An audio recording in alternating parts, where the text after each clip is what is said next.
मुल्तान जो कभी अमन अमान का गहवारा समझा जाता था, आजकल स्ट्रीट क्राइम्स की बढ़ती हुई वारदातों की जद में है। रोजाना की बुनियाद पर शहरी मोबाइल फोन, नकदी और कीमती सामान से महरूम किए जा रहे हैं, मगर पुलिस की कारकर्दगी सिर्फ तस्वीरी सेशंस और टिकटॉक तक महदूद दिखाई दे रही है। मजीद जानते हैं आसिफ चावन की इस रिपोर्ट। शहरी इलाकों के साथ साथ मुल्तान के मज़ाफात में भी जराइम पेशा अफराद ने अपनी गिरफ्त मजबूत कर ली है। बाजारों, गलियों और अहम शाहराहों पर वारदातें मामूल बन चुकी हैं।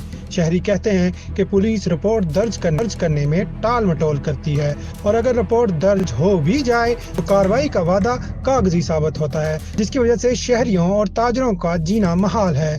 मीडिया रिपोर्ट्स के मुताबिक रवां साल अब तक मुख्तलिफ वाक़यात में 314 अफराद कत्ल, 123 डकैती, 8,345 मोटरसाइकिल चोरी के साथ साथ अगवा की वारदातें रिपोर्ट हो चुकी हैं, जबकि मुख्तलिफ इलाकों और शहराहों पर वारदातों का सिलसिला तवातर के साथ जारी है। मुल्तान डिवीजन के अलावा जनूबी पंजाब के दीगर अजला में भी जराइम की शरह बढ़ती चली जा रही है। वाज़ह रहे कि पुलिस जराइम पेशा अफराद के खिलाफ कार्रवाई तो करती है, ताहम वारदातों में कमी होने का नाम नहीं ले रही, जिसकी बुनियादी वजह माहिरीन की नज़र में पुलिस की सलाहियत और वसाइल तो हैं ही, लेकिन महकमे में मौजूद करप्ट अहलकारों और अफसरों के मुजरमों की सहूलतकारी भी जराइम में कमी नहीं आने देती। महकमे से काली भेड़ें ही निकाल दी जाएं तो जराइम में कमी आ सकती है। मुल्तान पुलिस महकमे में सियासी और सिफारशी बुनियादों पर तैनात किए गए अफसरान असल मसला हैं।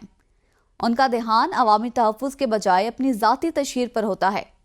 फोटो सेशंस, वीडियो क्लिप्स और मिसाली कारकर्दगी के दावे सोशल मीडिया में दिखाने के लिए मंसूबे तो बनाए जाते हैं, मगर इनका जमीनी हकाइक से कोई ताल्लुक नहीं। फारसी सीपीओ, नाम नहाद सीपीओ, पर्ची पे आया हुआ ये सीपीओ आए रोज़ प्रेस कॉन्फ्रेंस करके दावे तो कर रहा होता है, मैंने दहशतगर्द पकड़ लिए, मैंने डाकू पकड़ लिए, मैंने मोटरसाइकिल चोर पकड़ लिए, लेकिन स्ट्रीट क्राइम पे काबू करने में बिल्कुल नाकाम हो गया है। इसके जो मुहाफिज स्क्वाड हैं या डॉल्फिन फोर्स हैं, ये सब नाम नहाद हैं। ये सिर्फ लोगों को तंग करने के लिए, लोगों को डिस्टर्ब करने के लिए, लोगों की जेबें खाली करने के लिए, स्ट्रीट क्राइम को कंट्रोल करने के लिए ये बिल्कुल नाकाम हो चुके हैं। मेरा वज़ीर आला से और वज़ीर कानून से मुतालबा है, तो मेहरबानी करें इस सीपीओ को हटाएं, कोई अच्छा सा पढ़ा लिखा लेके आए ताकि क्राइम मुल्तान में कम हो सके। पुलिस की नाकामी ने हमें मायूसी में मुब्तला कर दिया है। थानों को खत्म कर देना चाहिए, अवाम अपनी हिफाजत खुद करे, वरना पुलिस तो डाकुओं को, शहरियों को सरेआम कत्ल करने का खुला मौका दिया हुआ है। भाईजान पहले की FIR भी हमारी जो है ना स्ट्रीट क्राइम वाली थानों में पड़ी हुई हैं, उनकी हमें कोई रिकवरियां नहीं मिली। आगे जो है ना हमें दोबारा नई हमारे साथ वारदातें हो रही हैं।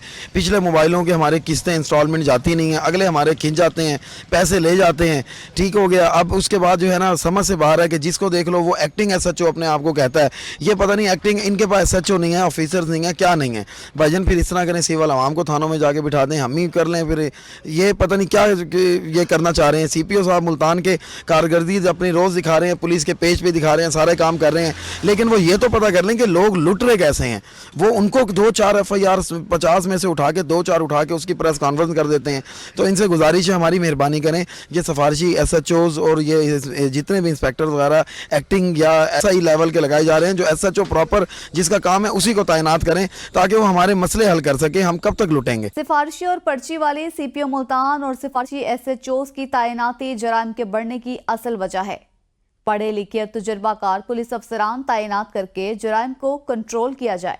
सियासी मुदाखलत को खत्म करके मेरिट पर अफसरों की तैनाती, शहर में CCTV कैमरे और मॉनिटरिंग सिस्टम को बेहतर बनाकर अवाम और पुलिस के दरमियान एतमाद बहाल करके स्ट्रीट क्राइम को फौरी कंट्रोल किया जाए। अगर पुलिस ने और हुकूमती इदारों ने फौरी तौर पर इस सूरत हाल का इदराक ना किया तो मुल्तान में जराइम की ये लहर मजीद शिद्दत इख्तियार कर सकती है, जो आवाम के लिए नाकाबिले बर्दाश्त हो जाएगी। जबकि मुल्तान पुलिस बढ़ते हुए जराइम के कंट्रोल के हवाले से मौक़िफ़ देने से कासिर है। भाईजान स्ट्रीट क्राइम का ये हाल है कि मैं इनड्राइव चलाता हूँ और 29 तारीख की रात को मेरे साथ वारदात हुई है फारूकपुरा चौक पे, जबकि वहाँ पे स्क्वाड भी मौजूद था और गन पॉइंट पे वो मेरे से मोबाइल भी ले गए हैं, मेरा पर्स भी ले गए हैं, हर चीज़ मेरी जो मैंने कमाई की हुई थी, जो घर में राशन डालना था, वो पैसे तक उसके अंदर मौजूद थे, वो लेके चले गए हैं। FIR भी हो गई, सारा कुछ हो गया थाना कुतुबपुर, लेकिन ना SHO के सर के ऊपर कोई जूं रेंगती है, ना तफ्तीशी कोई वो करता है। मतलब है कि क्या निज़ाम है, कोई निज़ाम नहीं है। गरीब बंदा FIR करा के सुकून से घर बैठे, कुछ नहीं मिलता। और ना ही उम्मीद होती है कि कुछ मिलेगा, खासकर पुलिस वालों से। मेरा ख्याल है कि ये थाने छाने ख़त्म कर देने चाहिए और आवाम को खुली छोड़ दो कि कत्लो गारत करो, चोरियाँ डकैतियाँ करो, जो गरीब मर रहा है उसको और लूटो। नाजरीन, शहर में बढ़ती हुई जराइम की वारदातें कारोबारी अफराद और आम शहरियों के लिए बहुत से मसाइल का सबब बन रही हैं। महंगाई के इस दौर में रोजी रोटी के लिए घर से निकलना वबाले जान बन चुका है, जबकि कानून नाफिज करने वाले इदारों के कान पर जूं तक नहीं रेंग रही और शहरी अदम तहफ़्फ़ुज़ का शिकार हैं। कानून नाफिज करने वाले इदारों को चाहिए कि वो आवाम के तहफ़्फ़ुज़ और सिक्योरिटी को यकीनी बनाएं ताकि शहरी मामूलात ज़िंदगी को बिला खौफ व खतर बसर कर सकें।